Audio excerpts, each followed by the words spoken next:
998BX 107.5 FM, Winterville, North Carolina. Good day, everyone. Welcome to the Police Report Show.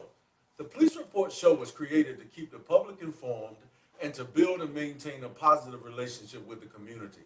WBIS LP 106.9 FM, Winterville, Ayden, Grifton, Southside, Greenville, North Carolina. Outside the listening area, tune in on WBISAwesomeRadio.org. Good afternoon, ladies and gentlemen. Welcome to the Police Report First Responder Show. I would like to first do an audio check to introduce our guests because I want to make sure they can hear us and we can hear them.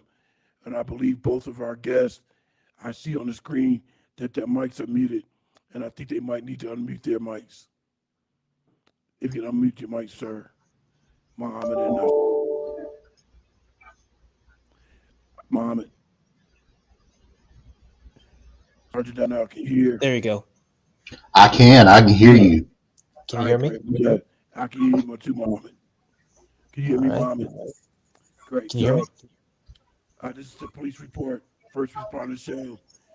Joining us, as you know, is our very, very special guest and a wonderful man, Sergeant Darnell of the Pitt County Sheriff's Office, and Muhammad Enab, who's going to be doing cybersecurity. So first, we're going to go to Sergeant Darnell, and then when we go to Muhammad, there's one specific thing I want to ask him about. This Cisco VPN router flaw. I let attackers execute remote code because there's some variations I saw in there.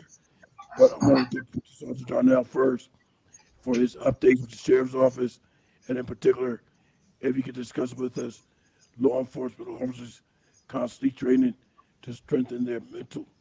I think they mentioned something about their emotional well-being. Training never ends, and what was it? I had it marked down. I can't find it. De-escalation, if that's right, Sarge. Yeah. I first saw this on WNCT, but they always have a disclaimer not to rebroadcast. So I would like to get information directly from Sergeant Darnell. Sarge. Thank you, my friend. It's good to see you guys. The place that my heart leads me to begin, I'd taken some notes and tried to send them to you earlier. Then my computer crashed. So you never got it, and I can't recover it at this point. So I'll just go from the heart that, there's always bad stuff happening. And especially in a field like law enforcement, we see so much misery. And, there's a difference going from a murder to somebody who has their car broken into. Big differences on the scale of severity. But no matter whether you're the family member of somebody who was killed or you just had your car, a $20 bill taken from your car in your driveway, you're a victim. And it's a tough space to be in. We see and deal with a lot of people in tough spaces in their lives. Domestics, disputes of all kinds going around. And it's tough. It's heartbreaking at times.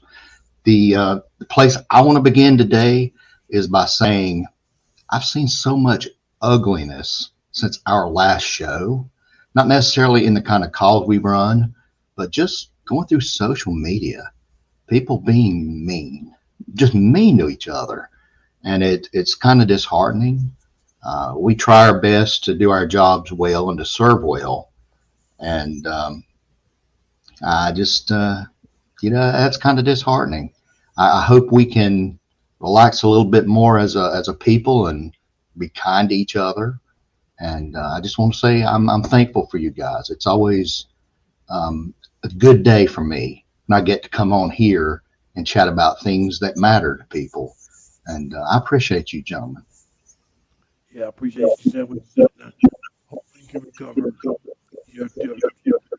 your drive computer and he sent an email to me, and for some reason I got a little echo, but I found the spot what I was looking for is at the bottom of the document that I created. It said they said they have mandatory in-service training every year with topics like wellness and de-escalation of situations, and I think Right. that's so very important. Learning to deal with and de-escalating situations, particularly violent situations. Is that correct, Right. Sarge? That's correct. And you know, this came out during an interview the other day. They wanted to talk about us being ready for mental health situations, as far as responders and as human beings.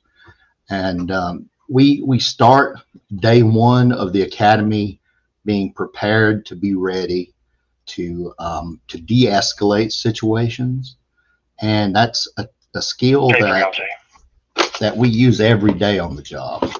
And you don't just learn it in the basic school and never have to revisit that.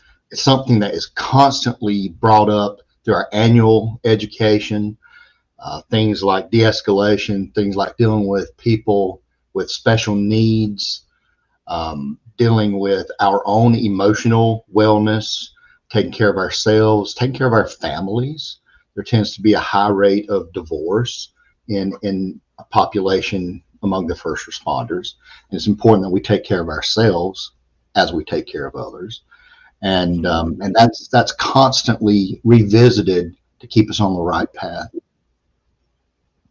I know, Dr. Johnson, you've spoken in a lot of CIT trainings, and that's a training that we send all of our deputies through.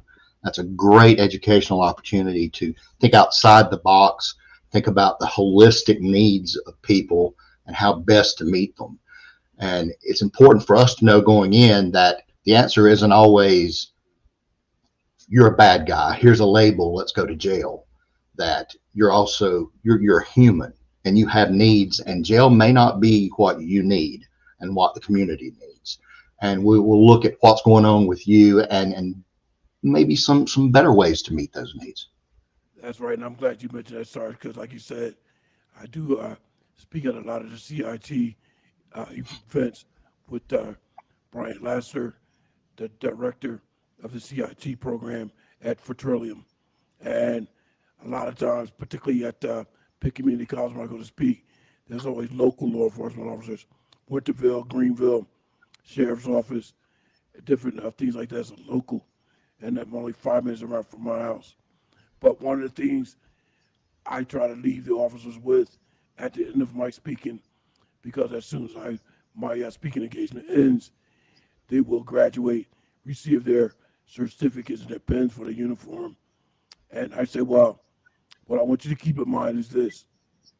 Not only are you a first responder, you are a first intervener. So you have the credentials now to go out, help you do your job a little bit better, to intervene in the situation. Absolutely. And that may be coming up with resources for them.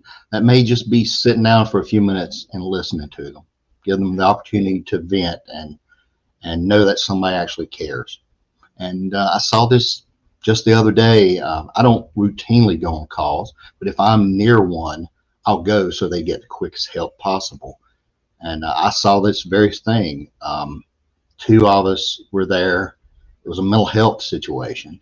By the time we got done, the family was given a card for Trillium and their services and how to contact them. We got done, and he just went on and on. He said, "You actually care. I've never dealt with this with law enforcement before, that you didn't just come out, handle it, and leave." And we established that bond there. That's gonna really help him and his family, I hope, in the long run.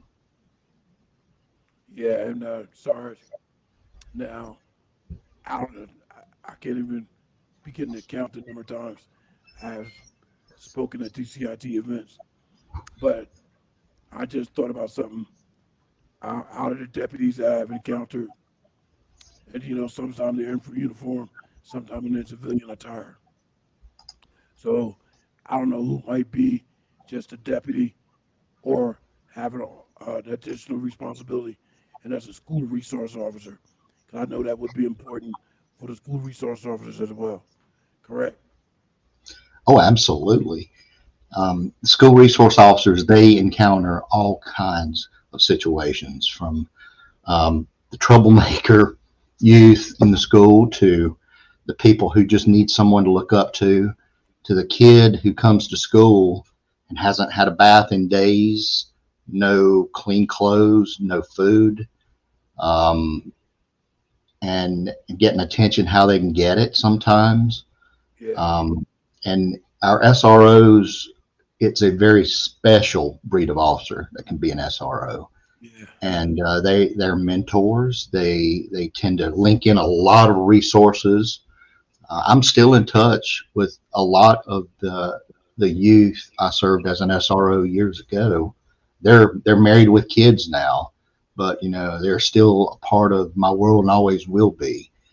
And I can't tell you their stories, but some of them will truly just break your heart. Uh, Yeah. And this is one reason why my oldest granddaughter, who will be turning 13 in October, and she's now attending junior high school. And this is one reason why I point out to her, and she knows how I am, because she knows all the things I used to do. I said, Jayla, I know you're in junior high school now, but I know there's a lot of things that go on in school. So what I want you to remember is if you see something or hear something, say something to somebody. right. I don't necessarily think who it might be, but if you hear something, you say something. I don't care if you have to call me, and I will come to the school and help you out to get to the right person. But I want you to say something to somebody. That's very important. That certainly made a big difference here last year. I saw several cases where students made the right call and stepped up, either mentioned to their parents or to the SRO or pulled a teacher to the side and said, "Here's something you need to know right now to intervene." And, I think and that's it made a big important. difference. We have to get more of our school age children to start doing those things. We have Right. 7.5 minutes of this particular segment. This is our first 20-minute segment. Then we'll be back with a 10-minute, followed with another 20-minute, and that will conclude the broadcast. So I would like to give Muhammad the opportunity to jump in for about seven, 7 or 6 minutes. Muhammad, You can hear me, right? yes, sir. All right. I'll be talking about Cisco VPN routers flaw led to attackers. You see, recently there's been the disclosed of RV3340 and RV345 dual WAN gigabit VPN routers have been significant flaw in the upload load module. This flaw could allow a remote authenticated attackers to run ability codes on a impacted device. With a CVSS base score of 6.5, this medium severity vulnerability is tracked as CVE 2024 2416. It stems from insufficient boundary checks when processing specified HTTP requests. An attacker could exploit this vulnerability by sending crafted HTTP requests to an infected device. At least that's what I hear about Cisco.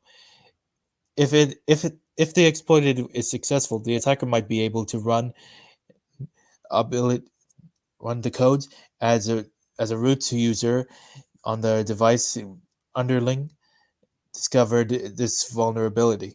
Operating system Jacob Baines of Volcheck has discovered this vulnerability, and though Cisco Small Business Routers firmware release is 1.0.03.24 or later suspectable to this vulnerability as the time of publication. Now, Muhammad, one thing that caught my attention was where it says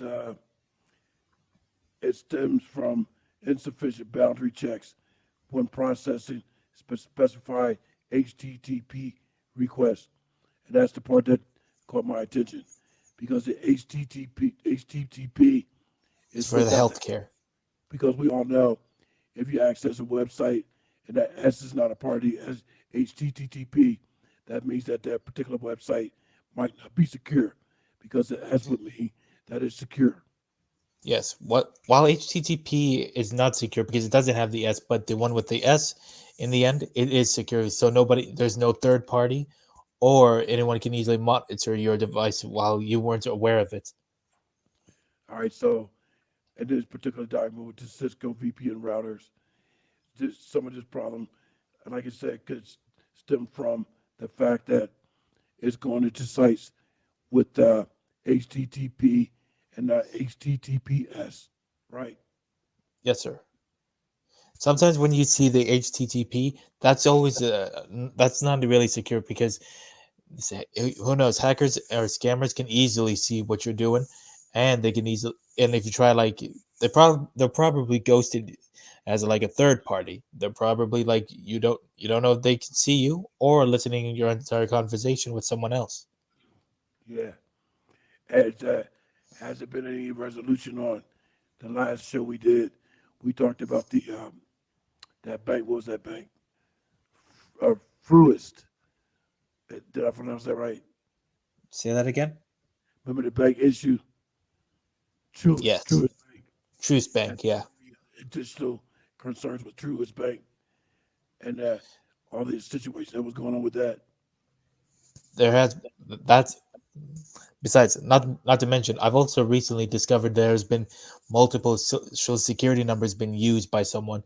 If someone uses HTTP without using HTTPS, that's one way, if some way people gain access to it, like for a job offer, or maybe like this, someone can easily know your social security without you even knowing. Like you may have. Right. Oh yes. I want to say we have 3 minutes ago. I want to ask Sergeant Darnell if he might have anything to add to cybersecurity or breaches or just identity theft, anything of that nature. Well, you're so over my head. I just try to watch everything I do, and I'm sure I still make stupid mistakes doing it. It's scary stuff. Just like I keep seeing online where people saying most or all social security numbers have just been stolen during a hack or whatever they do. Click here to see if yours was included. I'm not clicking it. I'm scared to click anything I don't know. I just try to stay away from things altogether. It's a whole lot safer. You did the right thing because if, it could be fishy. If you touch it, it'll probably get hacked into your device, such as your phone or your laptop. And who knows, you might accidentally take a picture of your social security number, which I would just delete. So just in case it might get hacked. Good And point. then we have 2 minutes before we go to the break. So I'm going to ask our guests, Sergeant Darnell and Muhammad, when we go out to the break, we'll be back with a 10-minute segment. So I want to give Muhammad the opportunity to address a recent post that I saw. That's the U.S. concludes that Iran is behind hacking attempts targeting Trump and Biden campaigns. That was published August 19th, 2024, which was yesterday. So we got to the break and come back. I want to ask you if he might have some information on that for us. I printed out a document for myself, but he's virtual today.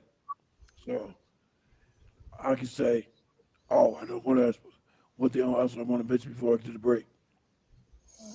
Going back to the CIT training, I just learned a few moments ago that our studio engineer has also been a part of the CIT curriculum and training. He's been a part of it, the role playing, different things like that at Pitt Community College. So, it's a small world. But I'm glad to see even our civilians are getting involved with crisis intervention training. We have Nice. 30 seconds before we go to the break. If anybody want to share anything, 30 seconds. I've got something, but it's gonna take longer than that, so I'm not gonna say it yet. All right, so with that being said, we have 20 seconds. So I want to just tell everybody, keep it locked right here to Awesome Radio, WECU 107.5 FM, 1570 AM, Christian Media with the spirit of excellence. Back in a moment, ladies and gentlemen.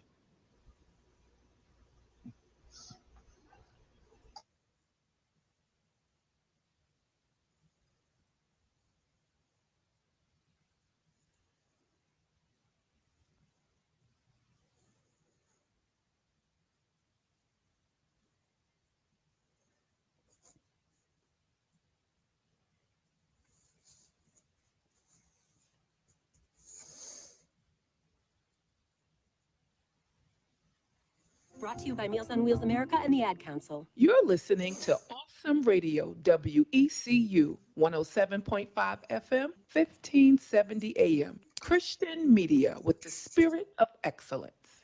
Thank you, ladies and gentlemen, for sticking and staying, and welcome back. I want to go to Muhammad because he said he did have something to mention, but it would take longer than 20 seconds. I want to ask him now what that was. All right. Be advised, if you have an Instagram account and someone asks you for help of how getting him his old Instagram account back, don't bother believing it, because he wants to ask you. He'll ask you for your phone number, and he wants your login to do it. But instead, he will just hack into your account and pull a sucker punch so he can gain access to your account and manipulate others, such as like crypto or money offer or anything to deceive people to get what they want. These guys happen every time. They'll try, and besides, I've also found a way to track people's phone numbers, but the problem is it's gonna cost people. You can track their phone numbers. One time when I tracked the guy's phone, I didn't pay it. I mean, I don't have to pay it because I only saw the location where he's calling from, and he's calling from he was calling from India. When I tracked the call, I told him, "Sir, I know you're not some guy offering money. Besides, I saw you live in India." When he heard that, he hung up on me. Because he got scared when I found out where he lives. A good thing he didn't tell me which address he lived, because otherwise I don't have that. Speaking of, I have another thing. As it's about the U.S. concluding of hacking of Trump and Biden campaign. Is that what you want me? Would you like me to speak about that? Well, U.S. concludes that Iran is behind hacking attempts targeting Trump and Biden-Harris campaign the other day. The U.S. government has concluded Iran government is behind hacking and leak operating targeting Donald Trump's presidential campaign, and also attempted to target Biden's Harris his campaign. The FBI and the other U.S. intelligence agency said about this Monday. The FBI in recent days briefed the former president of their primarily findings after news organization reported receiving documents believed to have come from an account belonging to a senior Trump campaign official. Vice President Kamala Harris campaign has said the hackers were unsuccessful in their attempts against Biden-Harris campaign. The investigation marks the clearest sign of the efforts by Iran and other countries to try and to influence the 2024 election, U.S. official believes. All right, we have 6 minutes to go before this particular segment, but I just want to go to the bottom of that sheet. It says the FBI has studied email records provided by Microsoft, Google, and AOL, and has spoken to Trump campaign personnel to determine who was responsible for the hack and who has responsible for the leak. The source said so. Not only are they talking about hacking, they talk about leaking information, which is why the FBI, I obtained the records from Microsoft, Google, and AOL. So I think this is pretty significant. Would you say that, Mohammed? I'd say big time. Nothing it so Anything on far. this? Every devices or social media is not safe anymore. Yeah. I want to know if Sergeant Darnell has anything to add to that. Not really on that topic.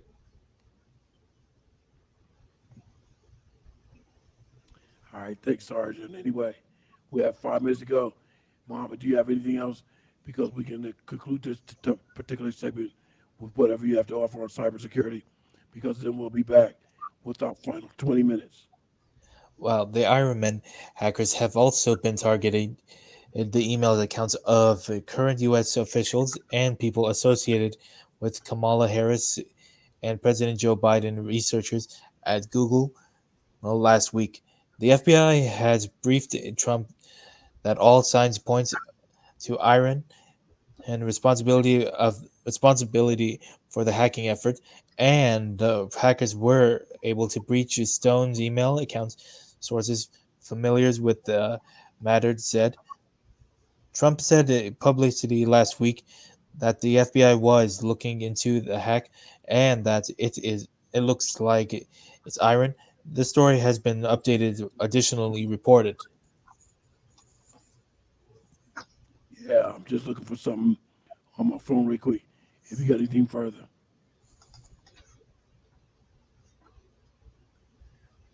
All right, give me a second. Well, in the recent hacking operation the investigation believes that the suspected Ironman hackers in June breached each the personal email accounts of Longstone Trump ally and political operative Roger Stone, and then used the email accounts to try break into the accounts of senior Trump campaign official as part of his president effort to access campaign networks. CNN from That's what CNN says about it.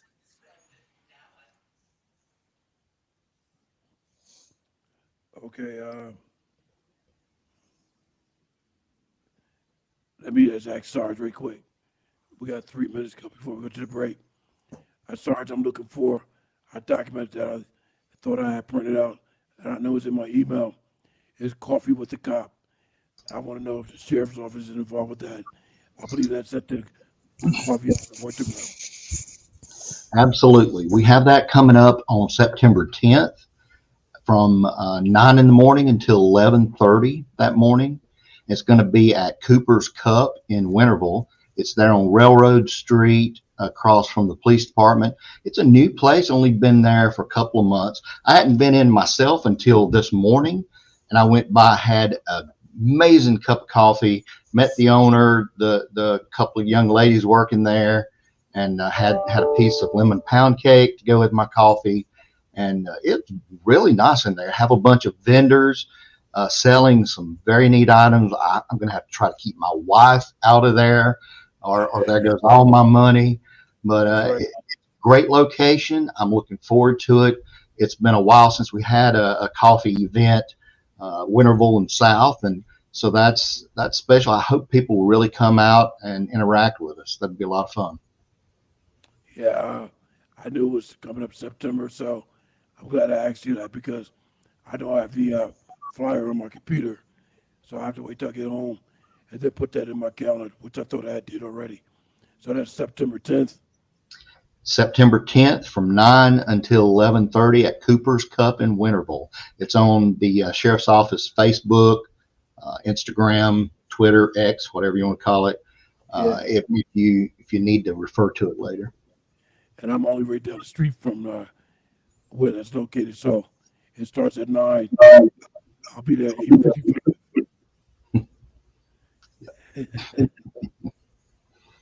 And I'm coming along. I'll be coming along somewhere. I'm going to spend my money. And well, since it's 9 in the morning, I usually drink about 2-3 cups of coffee in the morning. And I'm up at 2 a.m. every morning. So I guess this time I'll have to at least wait till 8:30 or 8:50, get dressed, get down there. I'm only 5 minutes away, and enjoy myself a nice cup of coffee And did you say pound cake? Yeah, there were all kinds of desserts in there. I went with the lemon pound cake. It was great. I'm ready to go back in there and try some more of the stuff. I'm not sure who made all that, but whoever it is, well done. That lemon pound cake sounds wonderful. Maybe also have some lemon meringue pie. Mm. But we have 50 seconds, 40 seconds now before we go to the next break. Then we'll be back with our final 20 minutes. And I wanted to ask Sergeant Darnell and Muhammad if they would like to discuss any further details, any upcoming events with the Sheriff's Office in Pitt County. So I'll leave that for Sergeant Darnell. And if there's anything else going on with the Sheriff's Office in general. So, ladies and gentlemen, keep it locked right here to Awesome Radio, the Police Report First Responder Show. Hopefully in the near future, we'll have a representative on to represent first responders as far as EMS, firefighters, stuff of that nature. So keep it locked right here to Awesome Radio, WECU 107.5, 1570 AM. Back in a moment. Hello, my name is Tracy, and you're listening to Awesome Radio 107.5 FM, 1570 AM, WECU Radio. Thank you. Okay, ladies and gentlemen, welcome back. Our engineer just queued me up that there was going to be a short break, and it was so. I'm glad he gave me the signal. Else I would have been looking away. Sergeant Darnell laughing too. So I am so glad I was looking at him and just not looking somewhere else. So since this is our final 20 minutes of the broadcast today, I want to go back to our regular man of the hour here on the Police Report Show, and that's Sergeant Darnell, Pitt County Sheriff's Office. I have a few things I can throw in here, Dr. Johnson. One of the first is it's not much notice, but the Sheriff's Office will be having an open house at our new building. It's a floating event, so just drop in, drop out at your convenience, but it will be on the 26th of next week from 11:30 until 3:30. And the new Sheriff's Office building will be located at the corner of Green Street and New Hope Road over near the jail. And so that's the 26th of next week, 11:30 to 3:30, and that's up on our social media pages right now as well. I just posted it during that last segment, as a matter of fact. So it's fresh news. We're going to be moving in the building. I've looked at it. It looks wonderful. I'm very thankful for the county for stepping up. I can't wait to get moved over there. And with that being said, I did pass by the building by accident a couple of weeks ago because, you know, I'm a volunteer with the Sheriff's Office, and we had a meeting at the facility, at the government circle, and I somehow went the wrong way. And so when I got back to normal, I passed by the building by mistake. Now I have a question. So the Sheriff's Office, that's going to be the new location. My question is the communication center, because that is a large facility that's housed at the courthouse. That's a part of the current Sheriff's Office. Has that been moved yet, or is that going to be moved? It will be relocating to the new building. It hasn't yet. It will. I don't know the exact timetable of when it moves, but we'll make that a smooth transition so calls aren't lost in the process, and we still talk to all of our cars, and we'll go up over there and go down here, and personnel ready to kick it in gear. That'll still be just a little bit further behind, I think, than the rest of us moving over there. So here shortly, if you come in to pick up a concealed weapon permit or to get fingerprinted, or if you're a sex offender needing to check in, or you need a report done, we're all going to be over there now instead of you having to park downtown, and that'll be kind of nice. Yeah. And that location again is Green Street and we said Green and what? New Hope Road. Our address is actually 100 New Hope Road. Right. I'm going to be there on the opening. I got to check your post that you made. I want to get over there and see that new building. Anything else, Sarge? Yeah, there's a couple more things. just we just had last week Blessing of the Badges annual event that the interfaith clergy of Pitt County does. They come together, all the clergy from different denominations, different religions come together, and law enforcement and fire and EMS, and we all just come together, a good time of fellowship, and let them pray over us and pray that we stay safe and do our jobs well.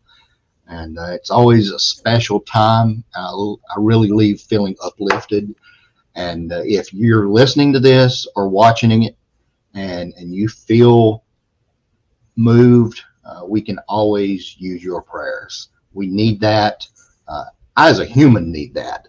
But doing this for a living, that really means a lot to me as a Christian who to have your thoughts and that word of prayer, it's special.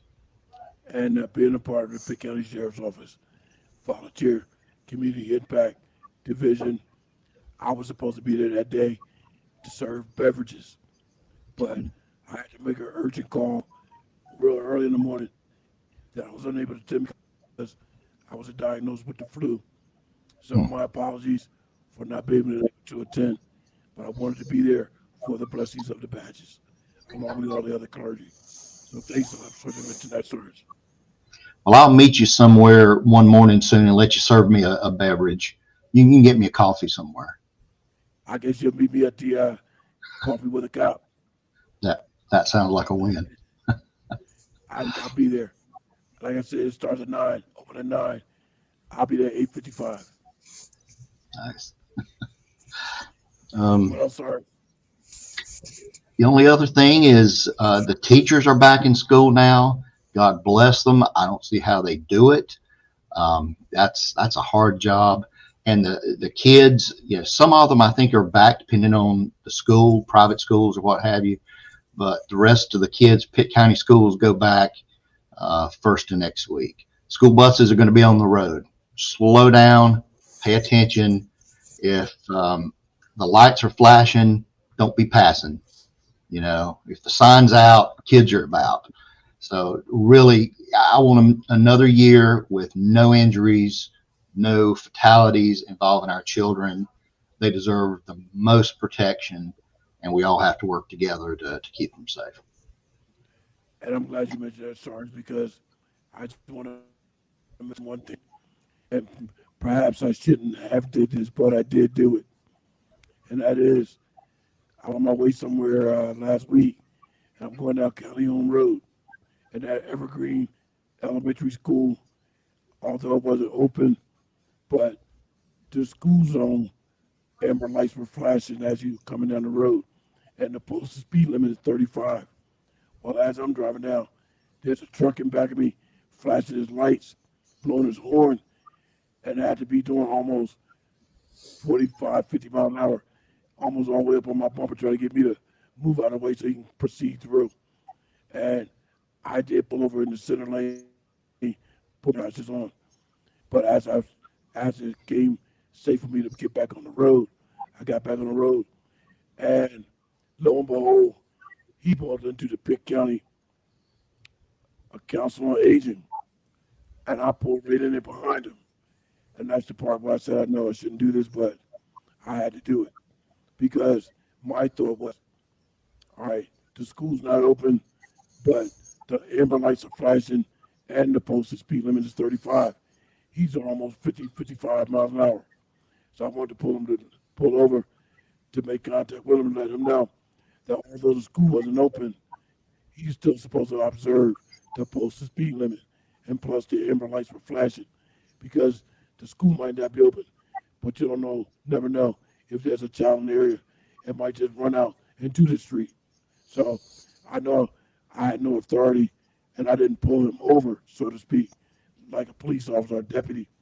I just wanted to get his attention to let him know that although the school was closed, the posted speed limit is 35, and the amber lights was flashing. So he should have maintained the speed limit just to be safe for everybody. Do you think I did the right thing, Sarge? I have no doubt in your heart you did the right thing because you cared and wanted to to let him know. But I have to caution people, you see something, be a good witness. Don't approach them. Don't try to bring it to their attention, because a lot of disputes happen, and road rage and people snapping. And if something would have happened to you, my friend, it would have messed me up. And That's why I said, I'm glad nothing did. and that's why I said I shouldn't have did that, because in my car, the phone is in my car. My phone shows up on my screen, and right beyond my dash. So with my phone being visible, I could just hit the one button for the sheriff's office communications, and I would have used my call number, which is CP4, and advise them of the situations, which is what I should have done. Thanks for mentioning that, Sarge.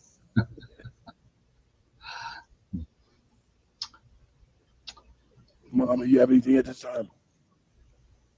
Well, I have keep receiving a lot of annoying emails about money offers, which I have no idea, which I did not accept. Seriously, it's getting really annoying. The only reason that these got your email or phone number is only probably because of data breaches these days. If they keep going, they will not stop. They won't stop until they get what you want from you. One time I got a call. It says I'm in second place of earning $2.5 million. I said, "Oh, really? Well, guess what? Stop scamming me. That's a far lie. If you're trying to scam someone, make it more believable." And I hung up on him and blocked him. Yeah, now I'm saying this about identity theft. That the person that said this was joking at the time, and it was actually a female. She said, "I don't worry about identity theft." She said, "My credit is so bad. I owe the Girl Scout money for cookie. They got a spot on my credit report." She said, "I owe a renter center for a DVD. So my credit is so bad. If you steal my identity, the first place you're going to is jail." I know she said that as a joke, but that is true. You don't want to steal anybody's identity if their credit is bad. That makes a lot of sense, doesn't it? Pretty much. My identity should be safe. But regardless of bad credit or not, you still have to protect your ID and your identification. So by all means, like Muhammad mentioned earlier, some social security numbers were stolen, different things like that. I had that happen to me one time, and it went through the Pitt County court system, and ultimately the person involved was sentenced to a long-term inpatient drug rehabilitation center in Texas. They sent her to Texas from Pitt County because I don't want to get into all the details of it, but how she got it was I had met her and she got in my truck at the time. When she got out of the truck, so did my wallet, which was laying on the passenger seat, because I had just left Walmart and just threw that wallet on the front passenger seat. I had an old Social Security card in there with my bank, a debit card, and so she figured out the last four numbers of my Social Security number was my PIN number, and she won a ATM spree, shopping spree, all around Pitt County.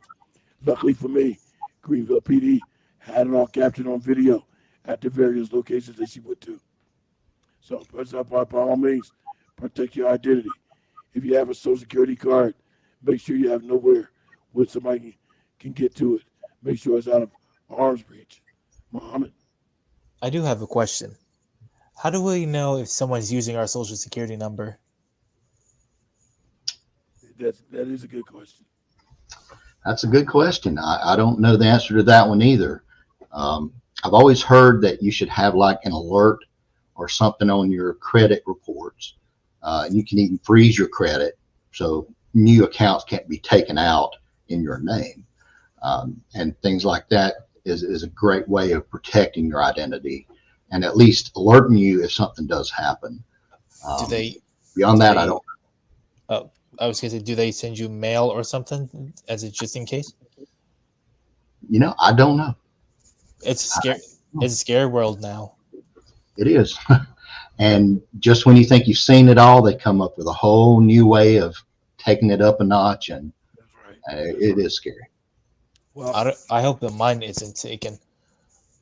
we have I just hope, six, because I do not want to feel like it is. Right. we have 6 minutes to go for this particular segment. But one thing I mentioned about the Social Security number, You're echoing. the military, Uh, they used to use your last four numbers for various things. They even stopped doing that now. They would not ask you for the last 4 year numbers of your Social Security number because they know with the last four numbers they can access certain information about you. So there's other agencies. So nobody asks for the last four numbers of your Social Security number anymore. And also, I found out that you go to a doctor's office or a hospital, and they're not, they don't have any obligation to ask for your Social Security number as well. There should be nowhere on your medical chart at the doctor's office or hospital. They should not ask you for your Social Security number. We have 5 minutes to go before we conclude today's broadcast. Mohammed. Well, I'm not sure what I could think of, but all I could say is the years may have changed, but it's not in a good way. Think about it: the scammers, hackers, crimes is increasing these past days or past year as well. I mean, like, think about it. We don't know how scammers or how anyone stole, if they got our social security numbers, but if they already did, they have other ways of obtaining it. That's right. We have 4 minutes before we conclude today's broadcast. So, with that being said, I would like to give those 4 minutes to Sergeant Darnell, which will conclude today's broadcast. And as I mentioned earlier, perhaps we can have somebody from the EMT, fire, and rescue services on the next police report show, along with Sergeant Darnell. And I know they have a new chief or deputy chief at ECU, so perhaps we can have one of them on as well. So, for the last remaining 4 minutes, I'm going to give that to Sergeant Darnell. Great. Well, I'll just bounce right off of the identity theft and say, even the sheriff's office has our identity stolen. People are still calling around, scammers, going, hey, we're so-and-so from the sheriff's office, Pitt County Sheriff's Office. And, they can do a Google search and look through our social media. They can look through news articles, and they come up with real deputy names. It may be me supposedly calling you next.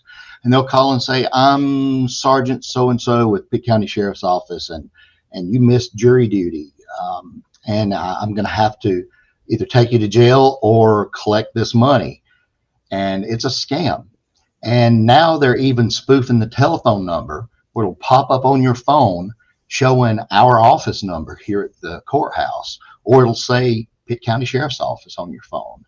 And claiming to be us, showing your phone that it's us, but it's not us.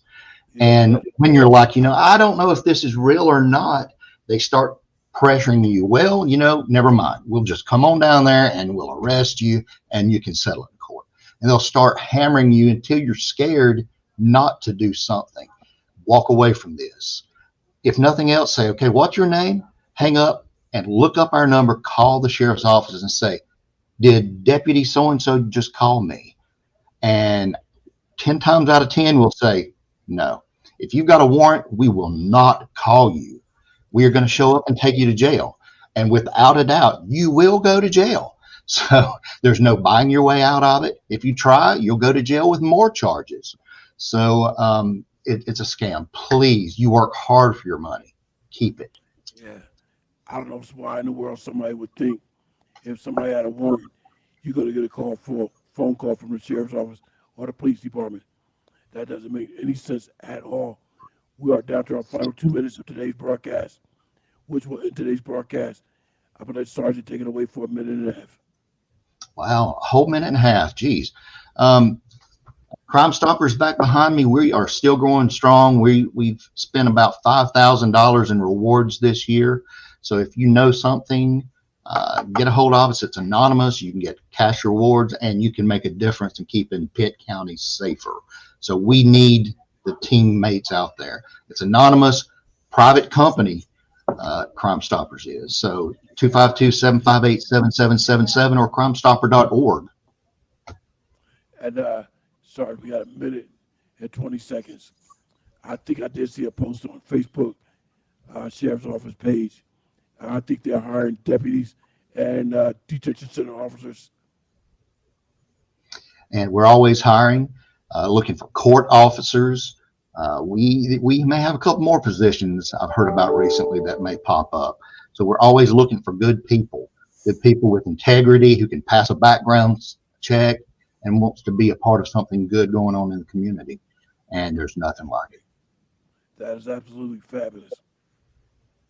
And with that being said, I want to thank Sergeant Darnell and Muhammad for joining us today on this Police Report First Responder Show. And as I said in closing, we'll have other topics, other discussions, other representatives as we proceed through the year.